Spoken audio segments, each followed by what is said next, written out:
अस्सलामुअलैकुम नाज़रीन, मैं मोहम्मद असलम हुसैन सियासत की खबरों में आप सबका इस्तकबाल करता हूँ। आज 2 फरवरी 2026 है। इस्लामिक तारीख के हिसाब से 13 शाबान 1447 हिजरी है। पेश है आज की कुछ अहम खबरें। वादी कश्मीर में आज पीर की अलसुबह दरमियानी दर्जे के जल्जले के झटके महसूस किए गए। लोग खौफजदा होकर घरों से बाहर निकल आए, जबकि दरवाजे, खिड़कियाँ और घरेलू सामान हिल गए। अगरचे रेक्टर स्केल पर जल्जले की शिद्दत सिर्फ 4.8 दर्ज की गई, लेकिन इसका असर वसी था क्योंकि इसका मरकज़ वसती बडगाम जिले में था। डिजास्टर मैनेजमेंट अथॉरिटी के हुकाम ने बताया कि जल्जला सुबह 5:35 पर पेश आया। इसका मरकज़ वादी के ज़िला बडगाम में था। जल्जले ने कश्मीर को हिलाकर रख दिया क्योंकि इसका मरकज़ वादी ही में बडगाम में था, जो दारुल श्रीनगर से बमुश्किल 21 किलोमीटर शुमाल में था। लोग खौफ और हरास के आलम में घरों से बाहर निकल आए क्योंकि खिड़कियां और दरवाजे तरस गए। रिश्तेदारों और दोस्तों की फलाह व बहबूद से परेशान मुकामी लोगों ने एक दूसरे को मोबाइल फ़ोन पर कॉल करना शुरू कर दिया क्योंकि खुशकिस्मती से खिदमत बरकरार थी। आज के इस खबरनामे को MS एजुकेशन की जानिब से स्पॉन्सर किया जा रहा है। MS Education Academy believes that education is the best gift from parents to their children. That's why we offer a modern, tarbiyat-based education that nurtures both academic excellence and strong moral values. MS Education Academy, preparing world-worthy individuals. Please click the link given in description for more details. सोने और चांदी की कीमतों में गिरावट का सिलसिला अब भी जारी है। बजट के दिन नुमाया कमी के बाद आज पीर की सुबह मल्टी कमोडिटी एक्सचेंज में फ्यूचर ट्रेडिंग के आगाज के साथ ही दोनों कीमती धातें सस्ती हो गई है, जबकि 1 किलो चांदी की कीमत में 10,000 रुपये की कमी वाक़ हुई है। MCX पर 24 कैरेट सोने के 10 ग्राम फ्यूचर की कीमत में 4,000 रुपये से ज़्यादा कमी आई है। गुज़िश्ता हफ्ते जुमेरात को तारीख में पहली बार 4 लाख रुपये को अबूर करने के बाद चांदी की कीमतें मुसलसिल गिर रही है। इतवार को 9% से ज़्यादा गिरने के बाद बजट 2026 के दिन आज जब पीर को MCX में कमोडिटी ट्रेडिंग शुरू हुई, हफ्ते के पहले ही कारोबारी दिन चांदी खुलते ही मजीद सस्ती हो गई।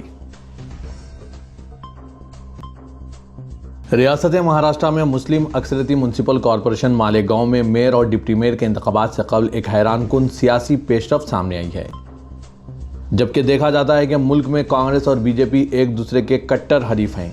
पूरे मुल्क में दोनों की नजरियाती जंग चलते रहती है, जबकि कांग्रेस और बीजेपी दोनों पार्टियों के काउंसलरों ने मालेगांव में एक नया इत्तेहाद बनाने के लिए इत्तेहाद किया है। इससे सवाल पैदा होता है कि क्या यह इस्लाम पार्टी को मेयर बनने से रोकने की हिकमत अमली है या डिप्टी मेयर की सीट पर कब्जा करने की साजिश है। मालेगांव म्युनिसिपल कॉरपोरेशन इंतखाबात में बीजेपी के 2 और कांग्रेस के 3 काउंसलर जीत गए हैं। अब बीजेपी और कांग्रेस के काउंसलरों ने भारत विकास अघाड़ी के नाम से एक नया इत्तेहाद बनाया है। मालेगांव म्युनिसिपल कॉरपोरेशन के कुल 84 अरकान हैं, लेकिन किसी एक पार्टी के पास मेयर मुंतखब करने की तादाद नहीं। अगरचे इस्लाम पार्टी 35 काउंसलरों के साथ सबसे बड़ी पार्टी के तौर पर उभरी है, लेकिन बीजेपी और कांग्रेस के काउंसलरों की तादाद घटकर 5 रह गई है। तो बीजेपी और कांग्रेस इन 5 काउंसलरों की मदद से कौन सा सियासी खेल खेलने की कोशिश कर रहे हैं। अगरचे महाराष्ट्र में मुसलमानों की आबादी 12% है, लेकिन मालेगांव में इसकी आबादी का 78% हिस्सा है।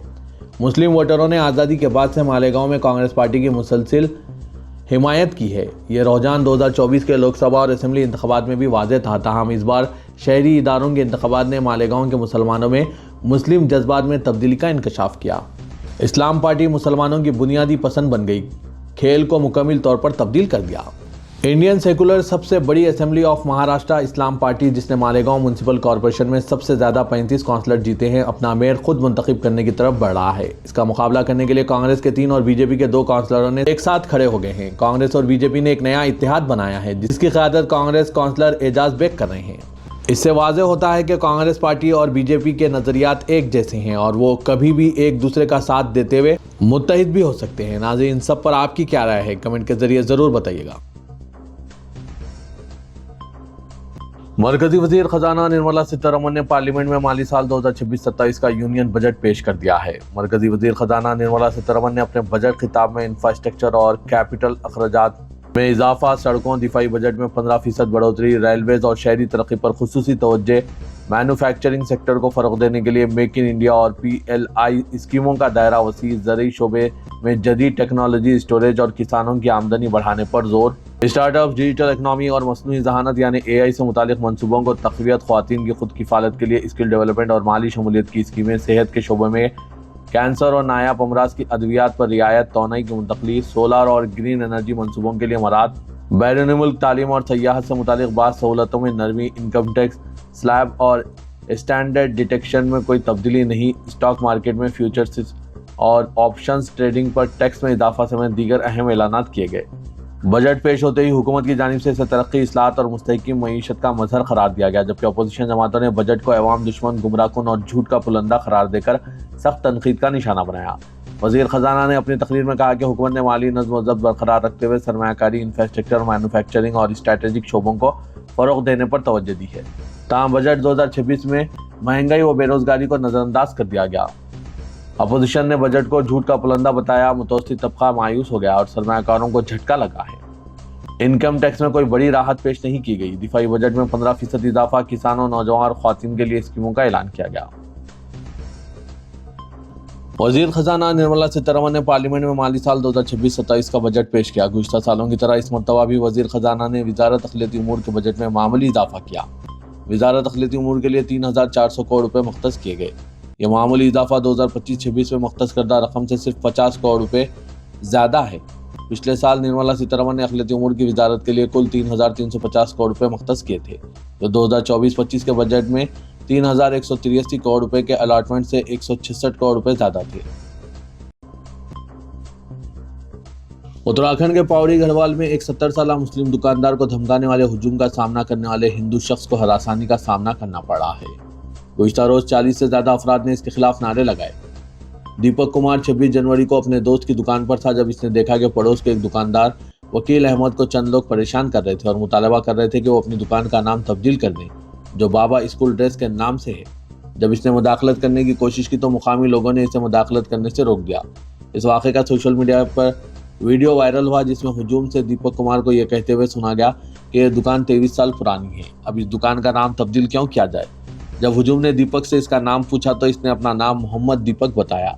तब से इसके खिलाफ मुहिम शुरू की गई है। गुज़िश्ता रोज इसके घर के बाहर जमा हुए हुजूम को मुंतशिर करने के लिए पुलिस को मुदाखलत करनी पड़ी। दीपक ने बताया कि वो ना तो हिंदू है और ना मुसलमान, ना सिख, ना ईसाई। सबसे पहले वो एक इंसान है। इसका कहना है कि मरने के बाद वो खुदा को जवाबदाह है, किसी इंसान या मजहब को नहीं। उत्तराखंड के कोटवार में जिम चलाने वाले 46 साला दीपक का वीडियो, जिसमें इसने हिंदुत्व तंजीम बजरंग दल के कारकुनों की हरासानी का जवाब दिया है, इंस्टाग्राम पर काफी वायरल हो रहा है। कांग्रेस के लीडर और लोकसभा में अपोजिशन लीडर ने उत्तराखंड के कोटद्वार वाक़े पर रद्दमल जाहिर करते हुए मुस्लिम दुकानदार की जान बचाने वाले हिंदू नौजवान दीपक कुमार की भरपूर सताइश की। उन्होंने सोशल मीडिया पर जारी अपने बयान में दीपक कुमार को हिंदुस्तान का असल हीरो करार दिया। अपोजिशन रहनुमा ने कहा कि दीपक कुमार आइन और इंसानियत के तहफ़्फ़ुज़ के लिए खड़े हुए हैं, इसी आइन के लिए जिसे बीजेपी और संघ परिवार मुबैना तौर पर कमज़ोर करने की कोशिश कर रहे हैं।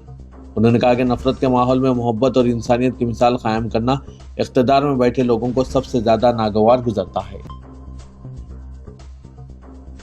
तृणमूल कांग्रेस के मेंबर पार्लियामेंट शत्रुघ्न सिन्हा ने मरकजी बजट पर तनकीद करते हुए इसे एक फेंको और लिपटो बजट बताया और कहा कि इसमें रोजगार, किसानों की फलाह व बहबूद या मुल्क के खर्च पर तवज्जो नहीं दी गई। खबरसां एएनआई से बात करते हुए शत्रुघ्न सिन्हा ने कहा कि यह एक फेंको और लिपटो बजट है। यह बजट तरक्की याफ्ता हिंदुस्तान के लिए नहीं, इसमें रोजगार या मुल्क के मौजूदा खर्चों पर तवज्जो नहीं दी गई है। बदनाम जमाना अमेरिकी जिनसी मुजरिम और फाइनेंसर जेफरी एप्स्टीन से मुतालिक नई खुफिया दस्तावेजात के इजरा ने एक बार फिर आलमी सियासत, कारोबारी, अशराफिया और ताकतवर शख्सियत को कटहरे में ला खड़ा कर दिया है। अमेरिकी महकमा इंसाफ की जानिब से जारी करदा इन फाइल्स में तकरीबन 30 से 35 लाख सफ़ात, 2000 से ज़ायद वीडियोज़ और 1,80,000 से ज़्यादा तस्वीर शामिल है, जिनमें कई मारूफ आलमी शख्सियत के नाम सामने आए हैं। हिंदुस्तान में इन फाइल्स के बाद सियासी हलचल तेज हो गई है। कांग्रेस ने इल्जाम लगाया कि अनिल अंबानी ने 2017 में एप्स्टीन से मदद मांगी थी ताकि जेरेड किश्नर और स्टीव बैनन से मुलाकात के जरिए ट्रंप मोदी मुलाकात को मुमकिन बनाया जा सके। कांग्रेस रहनुमा पवन खेड़ा ने दावा किया है कि 2019 के इंतखाबात के आसपास एप्स्टीन और ट्रंप के करीबी साथी स्टीव बैनन के दरमियान हुई गुफ्तगू में कहा गया कि मोदी की मुलाकात दिलचस्प थी और मोदी के एक करीबी शख्स ने बताया कि वाशिंगटन में कोई इनकी बात नहीं सुनता। खेड़ा ने यह संगीन इल्जाम भी आयद किया कि वज़ीर-ए-आज़म मोदी ने अमेरिकी सदर को फायदा पहुंचाने के लिए इजराइल में नाच गाना किया, जिस पर हुकूमत ने सख्त रद्दमल जाहिर किया। वज़ारत ख़ारजा ने वाज़ेह किया कि एप्स्टीन फाइल्स में शामिल ईमेल से सजा याफ्ता मुजरिम की मनगढ़ंत बातें हैं।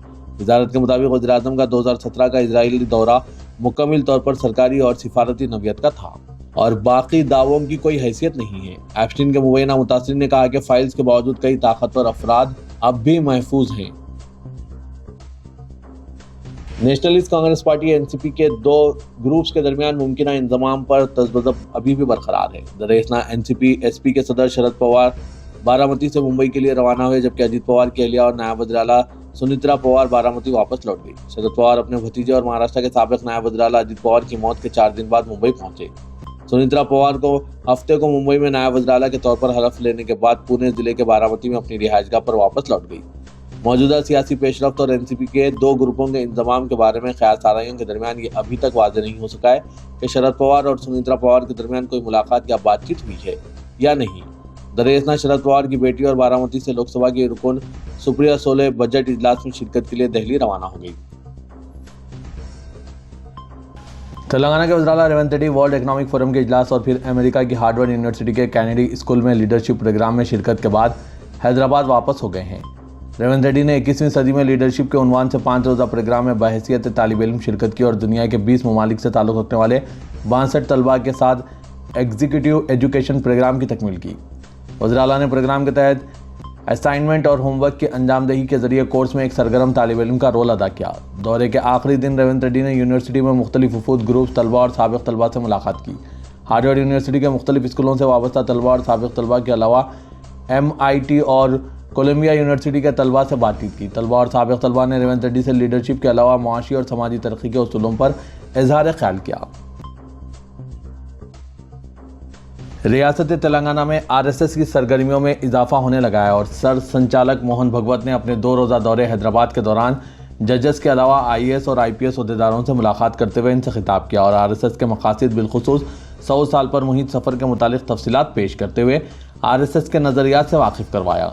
शहर हैदराबाद में मुनक़िदा इस प्रोग्राम के बाद मोहन भगवत ने शहर हैदराबाद के पौष इलाके में वाक़ Telugu film producer D Venkatesh के मकान पर तेलुगु फिल्म सनत की अहम सरकर्दा शख्सियात से मुलाकात की। तेलंगाना में RSS की सरगर्मियों में हो रहे इजाफा बिलखुसूस जजेस, IAS और IPS अहदेदारों से मोहन भगवत की मुलाकात और तकरीब का इनेकाद और इसके बाद तेलुगु फिल्म सनत की सरकर्दा शख्सियत से मुलाकात के बाद मुख्तलिफ गोशों की जानिब से यह कहा जा रहा है कि रियासत तेलंगाना को RSS जुनूबी हिंद में अपने इस्तेहकाम के लिए बाबुद दाखिला तस्वुर करने लगी है। ज़राए के मुताबिक तेलुगु फिल्मी सनत से ताल्लुक़ रखने वाली अहम शख्सियात जिन्होंने RSS सरबराह मोहन भगवत से मुलाकात की, इनमें कई हीरो हीरोइन, फिल्म प्रोड्यूसर्स के अलावा सरमायाकार और बाज़ सियासतदानों की मौजूदगी का भी इंकशाफ हुआ है।